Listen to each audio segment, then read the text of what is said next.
Hey guys, Andrew here, and I'm coming at you with what I believe is my most requested video, which is how I go about writing music for media or film or short film. In this case, it's a short film. The film I'm using is a Wolverine fan film in anticipation of the upcoming Wolverine movie, directed and filmed by Sam Wickert of sokrispymedia. I'll put a link in the description to his channel and to the video. Okay, I'm going to break this video up into 4 parts. The first of which will be, generally speaking, like conceiving the sound and how you want the cue to flow, like big picture. The second part will be little tricks and techniques and tips on how to compose for individual cues within the larger cue, within the larger score of the short film or whatever you're working with. The third section will be specific and detailed examples of a cue within the larger cue. So I'll be putting the tips and tricks that I mentioned before to practice, and I'll show you how. The last part will be a FaceTime interview with a very, very talented audio engineer, and he's my friend. His name is Mark Sommerville. He's from The Wave Shop. I wanted to ask him some common problems he runs into when he's mixing audio made from samples.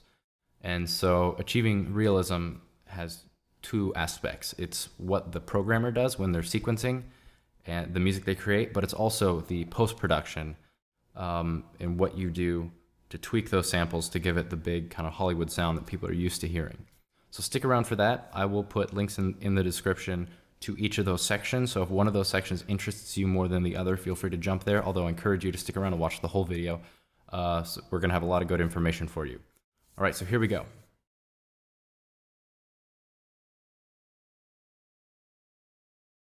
All right, when I talk about conceiving the sound of your soundtrack, I'm really talking about the mood and the tone you're trying to set. And in order to determine what mood or tone you want to set, you have to think about what you're writing for. In this case, I'm writing for a short film. Short films are unique in that you've taken a larger narrative and you've either sliced out a smaller section of that and you're looking in detail at smaller issues, or you take big issues and you compress them into a shorter amount of time. So musically speaking, that looks very different than if you were scoring a feature film. In light of that, I want to say that on average, 90% of the short film, not of the short film, but like of 90% of the short film itself contains music. There are very few places where there is silence. And I think that's the case for short films because silence stands out so much. In a feature-length film, you'll have long passages where dialogue is a very important thing. And music can sometimes get in the way of dialogue. So when there's no music or a sudden drop in music, it's very, very noticeable. So when I watch short films for the first time in anticipation of scoring them, I always look and make mental notes of places where there should be no music. And that's the first thing I'm looking for, not thinking really about themes or certain hits that I want to line up. I'm looking for places where there should be no music. And if I go through an entire short film, doesn't matter how long it is, and if nothing stands out as to what should have silence, I just go, okay, and I move on and I start going to thematic material and things like that. All right, when discussing thematic material, you have to know when to use and not use, quote, themes. A lot of people think of themes as hummable melodies or tunes, and that's true, but themes can also be more motivic material. Themes are what take larger concepts and tie everything together so it sounds somewhat unified. If you were to film a short film and have a different actor play the same role every couple minutes, you just get a new actor, it would be very confusing to an audience. And I think we need to approach music writing in that same way. We need to keep the sounds similar, we need to keep the ideas similar, and we need to tie everything together. We need to unify it. So I did that a couple different ways in this particular cue, and I'll show you examples, but the main ways I do this is by keeping a similar sound. I use a lot of the same instruments. I try not to do I try not to do a special thing only once. If I use a choir for accents, I like to bring that choir back later, so you don't just have a couple, 30 seconds in the middle where there's choir, and then boom, no choir doesn't show up again. Same with odd extended techniques. For example, I use some extended techniques on the woodwinds and brass as well, and I like to bring those extended techniques and funny sounds back. Another way I tied it together is I only had one substantial theme in this cue, and I call it the Wolverine angry theme. It happens once at the beginning where the action starts to kick in. It's kind of a rhythmic and harmonic ostinato on the lower end of the orchestra. And that happens once at the beginning when the action initially picks up, and it comes back again at the end when it's clear that Wolverine has kind of won the day and he's just finishing off the last poor guy who's shooting at him. So I open and essentially close the short film with those ideas. Another thing I also used was frequent use of the octatonic scale. It's a very funny scale. If you don't know what the octatonic scale is, it is 8 notes within a scale, 8 unique notes instead of 7 in traditional scales. And it's comprised of whole step, half step, whole step, half step, whole step, half step, etc. It could also be half step, whole step, half step, whole step. I like that one better. I think it has a cool sound. Anyways, I use that scale quite frequently, and it is a way to aurally tie things together for the listener, even when the context and the textures and the colors have changed radically. Okay, when I talk about big picture concept for this particular film, upon watching it, I realized it's basically just a series of unique battles and trials that Wolverine is going through, and they kind of get progressively harder. It's like a series of boss fights, essentially. So I wanted a different and unique sound for each major, quote, boss, but I also wanted to tie things together. So that's how this cue was formulated in my head. Like I said, whenever you start a short film, you just need to think about how to tie things together, and you need to think of a concept. So this isn't exactly great music that I'd want people to listen to by itself. It's very, very much tied to the short film. By itself, it's just, a bunch of cues that they sound related, but they're not really related. It doesn't make for great music, but it fits the video very well, which is the most important thing when you're when you're scoring short films.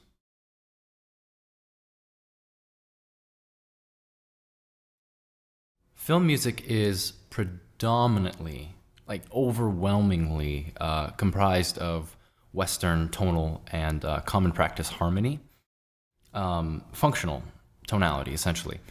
And this can work to our advantage, and it can work to our detriment. If all music fits solely within functional tonality, the music can be kind of boring, and it can just blend in with all the other music around it. So breaking out of those traditions and this common practice is what gives music its uniqueness, and it's what makes every composer sound different, even though we're all operating with the same 12 pitches or same general time signatures like 3/4/4/4. So knowing when to break out of these conventions is very, very important for film composers. Keep in mind that our Western ears like groups of 2, 4, 8, 12, etc., these even round numbers. So predictability can be your friend, and when you break these patterns, either rhythmically or even harmonically, but mostly rhythmically, I think is where it really jars people. When you break these patterns, tension can build. And that's one of the ways we can emotionally convey, musically, what we're seeing on screen. One of the practical ways I do this when writing is in transition between one idea to the next. If I'm chugging along here at 4/4, which I do for 3 measures, and then I change it to 3/4, and then suddenly you jump the gun into this hit down here on the downbeat for this transition.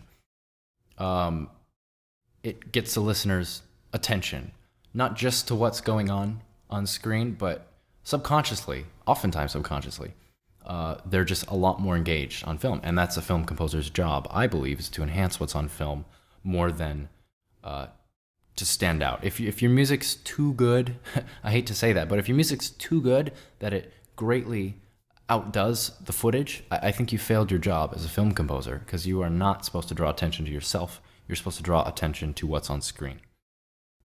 So we'll take a listen to this this transition. Note that right before the transition happens, I cut a beat out of the measure and into this downbeat. And I did that for two reasons, but one of them was the emotional impact, and I'll explain the next reason after you listen to it.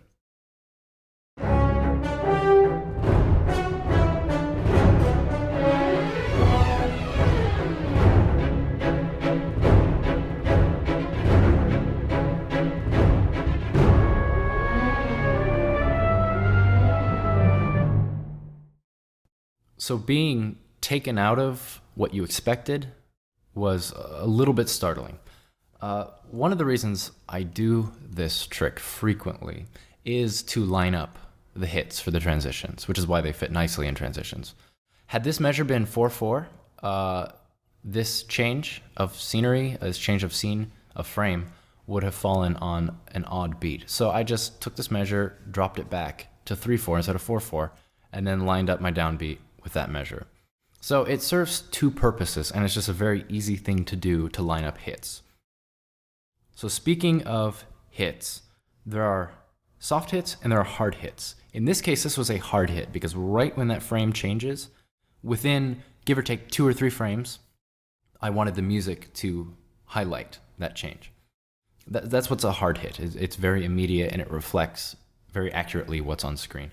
A soft hit is just generally a transition or a change that can take place in a short amount of time or a long amount of time. It depends on what music is needed.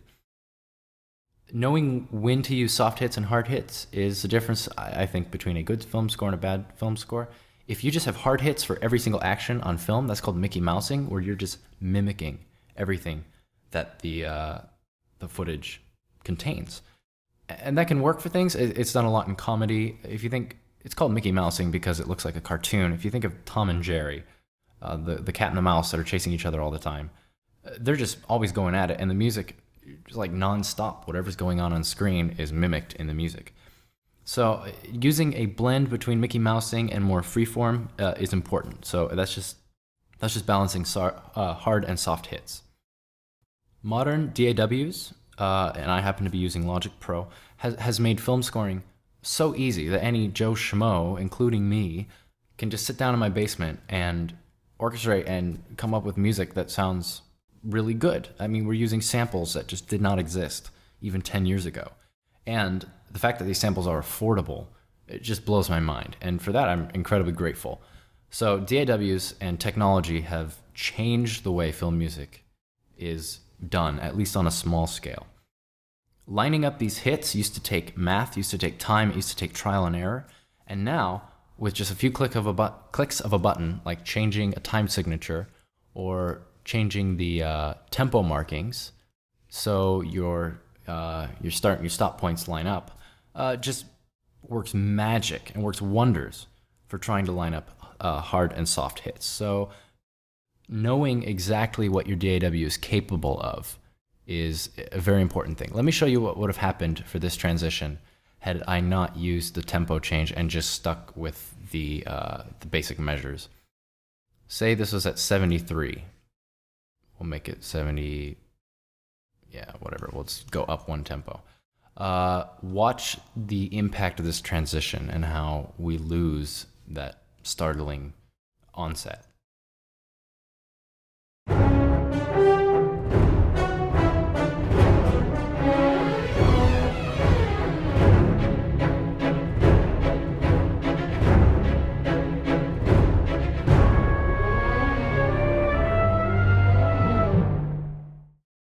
It was off just enough that, yeah, sure, your average viewer might not think twice when that happens, but the difference of having that hit very accurately is just a different sort of emotional punch that you need to, again, you just need to be aware of when and how those things line up. And that way, it used to have to be if music didn't quite line up, it was close enough, editors could go then back and change the film footage to fit a little bit better. But now they can lock pictures, send it to me, and then when I send them back the music, they know exactly, or I know exactly how things are going to line up, and there's not a lot of editing. So it just cuts a step out of the creation process. Another very important tip is that you take some time to familiarize yourself with common combinations of instruments, and essentially that is one large aspect of what we call orchestration. Even though you're working with samples, you still have to be always cognizant of the fact that whether consciously or not, your listener knows what a real orchestra sounds like. And if you're doing weird things, then those things will stand out, and it will detract from any realism you're trying to achieve. And I'll talk more about realism versus synthesized shortly, but I want to focus on realism right now, but specifically orchestration. Some sample libraries make it very easy to orchestrate. For instance, a very common combination of instruments is a cello and bass doubling at the octave. And one of these sample libraries I use, particularly Spitfire Albion, makes it very easy. They sampled sections as opposed to multiple sections as opposed to single sections. So in this case, this legato patch is a combination of basses and cellos, and this is what it sounds like.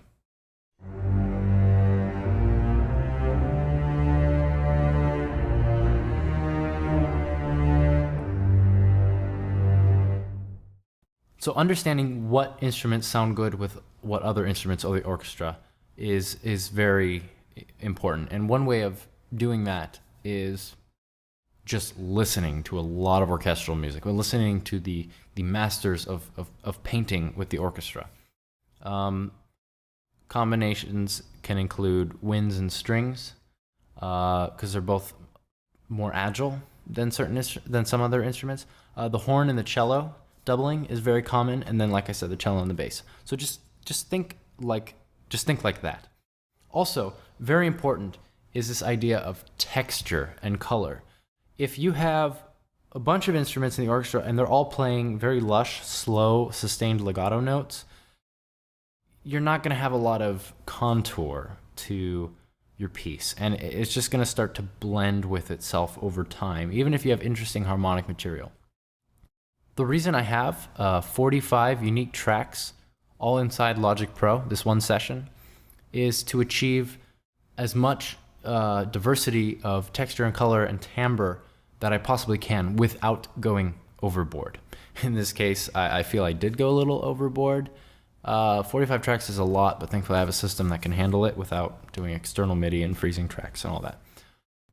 Let me show you this passage where I thought a little bit of texturing went a long way towards making a passage more interesting. This is the passage after that transition I showed you where I took a beat out of the measure and then lined up the hard hit. This is what it transitions into, and this is where I incorporated the octatonic scale that I mentioned earlier. All the parts, for the most part, are just vamping up and down the scale on the octatonic, within the octatonic scale. I have this trumpet melody that eventually passes off to the horn. I have some horn and trumpet mutes here, kind of adding some rhythmic texture, same with the timpani. And then I have this really cool patch where I just hold down a note and it starts cycling through a bunch of various brass effects. That's through Albion. I have some percussion up here that's essentially extending these phrases. It's just creating longer lines, sustained notes. And that all sounded nice. In fact, I'll play everything without these strings here, and I'll show you what adding these different texture of strings did to change it. So this is without the texturing.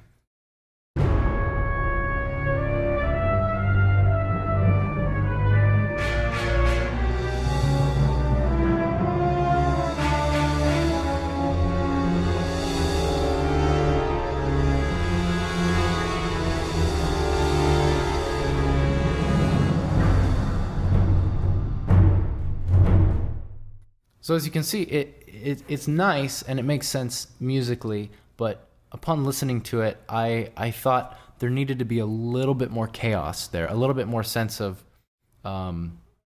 anxiousness, and I thought I could achieve that by adding a lot of motion in the strings. And so I plugged in all of these notes manually using the piano roll. I didn't want to bother with quantizing and playing it live, even though that's what I originally tried to do. So I just wanted them all very accurate, and I wanted them all at the same velocity. So I just punched it up on the piano roll, up through the diatonic scale, and then I just copied that 4 times. And then here I just kind of went crazy. So it just starts moving up and down. Again, this is all the octatonic scale. I didn't have to think really hard about pitches or anything. It just came out sounding this way. And it just added a unique texture that really spiced up the section. I'll play it for you.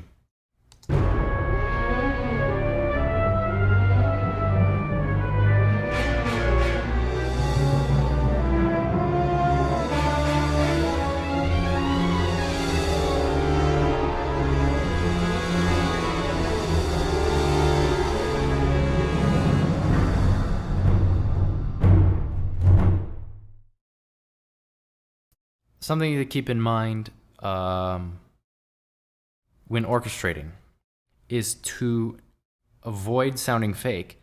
You need to keep in mind how instruments actually work. So if I have the strings, the high end of the strings, like mostly the violins, but a few violas here and there within this string run, what else can the strings be doing? Well, not much, because they're kind of busy playing very complicated scales. And so I don't have violins doing anything else in this section. If I were to then add violin section over this, it would sound artificial. Maybe, again, not consciously to your average listener, but if you're going for realism, it's very important to think realistically. Another example of where I did this is in this section right here. I'll just solo all these string tracks here. The violins are chugging along, rhythmic pattern, and then they transition to a string run into a trill. Now this is possible, but you'll notice I cut the staccato patch short just enough so they could transition to the string run, and this is what it would sound like more realistically, as opposed to just layering a bunch of tracks.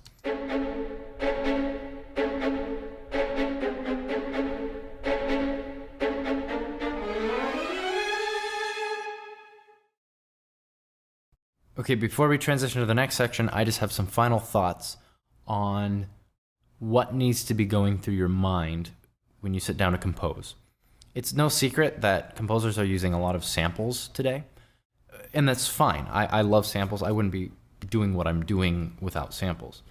But when you approach sampling, you need to keep that in mind. And there are 2 paths you can take. Either acknowledging that you are using fake samples and then writing for those fake samples, or taking fake samples and doing everything in your power to make them sound realistic. And sometimes the outcome can sound the same, but there are soundtracks, say in like the 80s and 90s, that were more synthesized and electronic, and they sound electronic and fake. And that was just the sound that the composer or the director wanted in their film, and that's fine. But I prefer the approach where I take fake sounds and make them sound as natural as I can, which is what I was just showing you with the strings. And so it's good to be able to do both, but I would encourage you to become as proficient as you can in one or the other. So when you present yourself to a film director and say, hey, this is the music I write, do you want to have me in? Do you want me to want to have me as the composer for your film? The director can listen to it and make a very good decision based on what they're hearing. They can say, oh yeah, I really like how real your stuff sounds, or yeah, I kind of like the synthesized stuff. Let's go with this composer. It's more of a marketing tool, marketing aspect. Again, be able to do both, but just focus all your attention in one or the other so you can improve in other areas. Okay, in the next section, I'm going to show you a somewhat prolonged cue from this short film, and I want to show you how I apply everything I was just showing you. So stay tuned for that.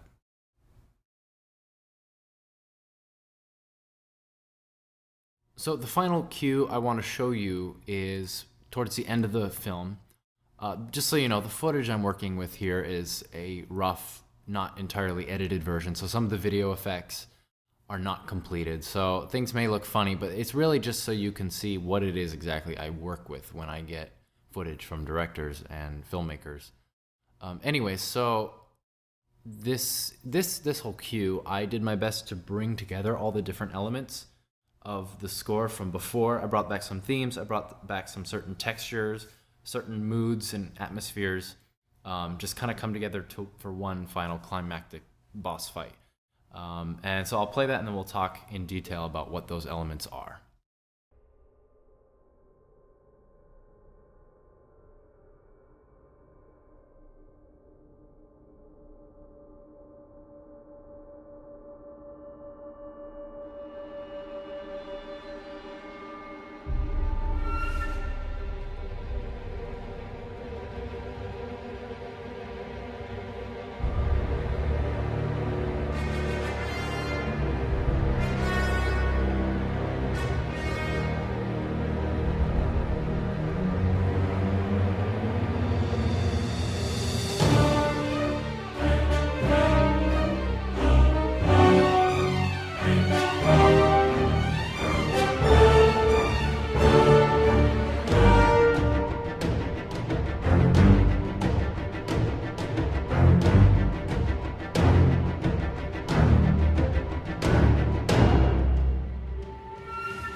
So my thought process began as follows.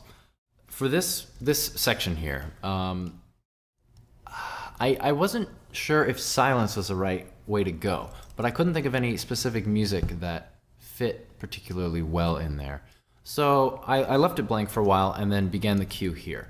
Later I came back to it and I realized I sell a royalty-free music library called ScoreScene, and so I went into my ScoreScene library and I pulled out one of the unpitched atmospheres and I just dragged it in and did some volume automation, and it worked out great. So I was like, yeah, I get to use my own product. So what that transitions into is a perfect example of what I call a soft hit. This ninja dude appears, and I didn't necessarily need to bring attention to the fact that the camera shows him walking there. I thought it was powerful enough without me adding to it. I just thought it would be distracting. So this is what a soft hit would look like.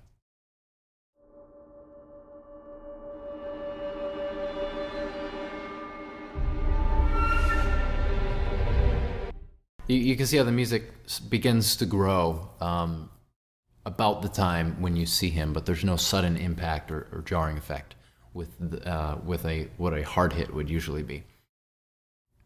So in this section, I use various extended techniques that show up earlier. There are some ninja-esque soldiers that start charging Wolverine, and I use the extended flute techniques and some of the trills and the tremolos. And I bring it back and I use them extensively, almost entirely, when we see the main ninja guy. So that sound comes back more than just once. Also, during this section, I use the octatonic scale again, and it's to kind of relate the harmony in this section to the beginning in that other passage I showed you in the previous section. Also, similar to that section, these string runs come back. They sound like this, except instead of being in the octatonic scale, now they're just in the minor scale.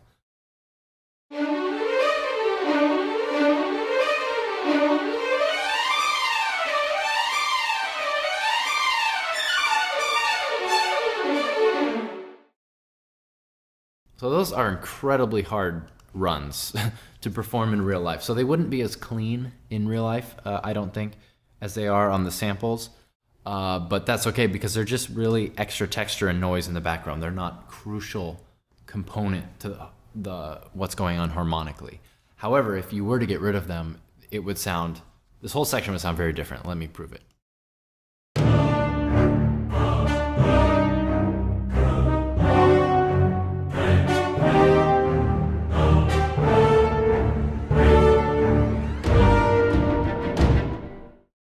It just sounds so much more empty. So even though these strings are just outlining basically the same chord over and over again, they add quite an effect to the overall sound of the section. Another aspect of this section that really gives it a certain sound is the fact that I use choir. I had used choir a couple times before. Honestly, I'm hesitant to use choir. It conjures up a certain cinematic, epic moment kind of deal. And the reason I ended up using choir here is because this was one of the final climactic fights, and it just seemed fitting to have the music be overly dramatic and as obvious as possible. And again, if you were to remove the choir, it just sounds completely different. It doesn't sound wrong, it just sounds different.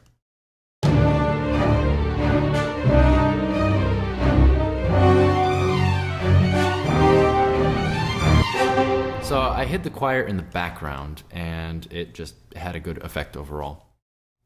Also, this section, oddly enough, started as just brass. This is the first thing I recorded, and I was actually going to remove the orchestra and just have a big drum beat at the beginning and then have the brass line kind of evolve, maybe more melodic. And then I ended up changing the brass section there and then adding the other parts over it. So that's the cool thing about film scoring, is you can just do whatever you want, whenever you want, especially when you're using samples. So in the following section, I have the violins doing this very annoying thing where they just keep repeating the same notes over and over again, and they get progressively louder. And this is a texture that I used earlier in the piece, and it gives a sense of growing tension, but the tension doesn't resolve even though the drums and everything comes in. The tension's still there. It like just carries over like seamlessly into the next section. And so again, I didn't want to just do that different type of texture just once. So I do it earlier and then I do it again here. So finally the quote theme comes back, and this is the first time we hear that theme is shortly after they take another shot at Wolverine, and the first time he blocks it and then he goes into defensive mode and then they start chasing him. But at the end of the film, the tides have turned and Wolverine is out and about, and he's gonna go light up this poor dude who was stupid enough to shoot Wolverine after he watched him kill all of his friends. So you'll hear the theme kick in here.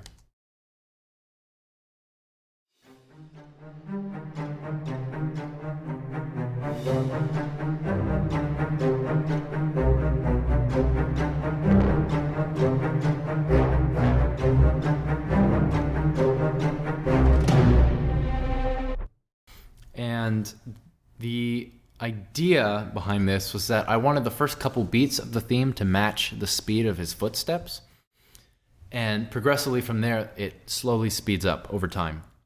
And that's just to give this to kind of mimic the sound of him running. But if you watch, you can see that his first steps are in sync with the first beats of the music.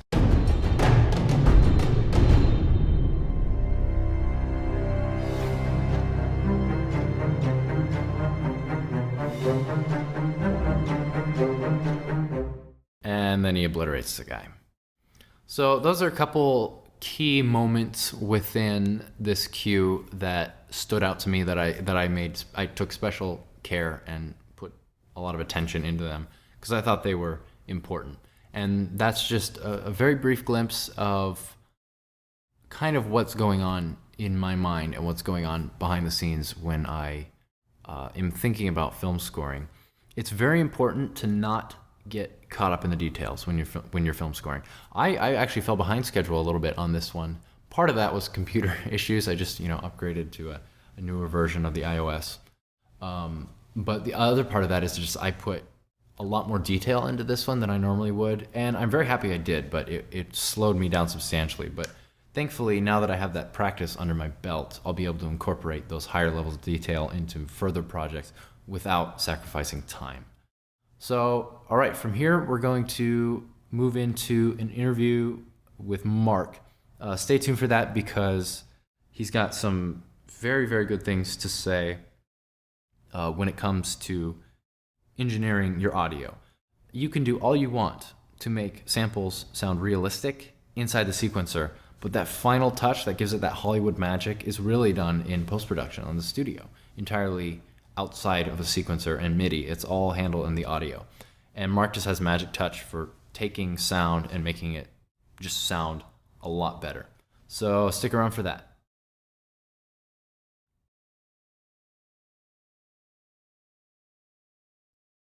All right, on the line, I have Mark Sommerville from The Wave Shop. I use Mark and his audio talent for a lot of my projects, especially when I'm under tight deadlines and I need to be focused on the composing side of music. So Mark, what are 3 common problems you run into when you are mixing music made from samples? That's a good question. So mixing music with samples is obviously kind of a different animal than mixing just the music that you'd record in a studio. And the reason is the samples that are recorded for your libraries are not recorded with your specific end mix in mind. And what I mean by that is maybe your bass drum sample sounds really cool by itself and it sounds nice and full. But all of a sudden, when you add all of these elements into your specific piece, all of a sudden frequencies are building up in the wrong areas. It's just not working together, and you end up with kind of a muddy mix. That's the number one problem that I hear from sampled music. And so in order to fix that, I reach for the EQ right away, and I cut frequencies instead of boost. You'll hear that a lot, and it's really important because basically I'll find the problem frequencies if something's kind of building up, and I'll just cut that away in a specific instrument, in a specific stem. So that's one of the problems. Another problem is too much reverb and the wrong reverb. What I would say is reverb is so cool when you first hear it, but you really need to be careful with it. Tasteful use of reverb is really important. One thing that I heard one time was everything can't be big. And what that means is if you just put a ton of reverb on everything in your track, nothing's big anymore. We have this urge to put a bunch of reverb on things, but you really need to make tasteful decisions. Okay, this is going to be kind of up close. This is going to be farther back in the mix. That's how you choose, what to put reverb on sometimes. The other thing I would say about reverb is be careful, not to put it on things with too much low frequency content. If you put reverb on something with, something really low, around 40 to 80 hertz, you can get into trouble with a lot of low-end rumble building up, and then you just end up with kind of, you lose your punch depending on what the music is. So that's another thing to watch out for. Put your reverb on kind of the mid to high frequencies. I very often will roll off the low end before I hit my reverb send. So that's another problem, reverb. Lastly, I'd want to say that with sample libraries, you really want to know your libraries, know the ins and outs of them, know your strengths on certain libraries. So one thing that you're really good at, Andrew, is being able to automate the velocities and the volume of your track so that it actually sounds realistic.